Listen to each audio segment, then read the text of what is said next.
All right, so I showed you how to tell whether an equation represented a linear function or not, something that would be a line, just based on the equation. Here's how you can use your graph to do it. So let's press y equals. Let's actually go ahead and graph what we need to take a look at. So the first thing that we were examining was this function that was negative. Make sure you use the negative sign, not the minus sign.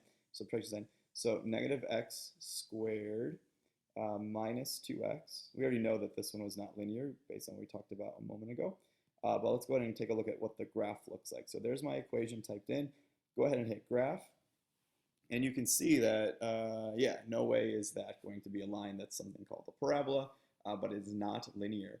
I was going to show you another trick as well. Remember, we were asked to evaluate the function, figure out what g of -4 was. We did it by hand, but here's how you can use your table to answer the same question. So press second graph to access your table. And then you'll see all these x values. Well, we were asked to use an x value of -4, so watch this. Use your arrow, scroll up to -4, and read your y value and look at that. There's our y value.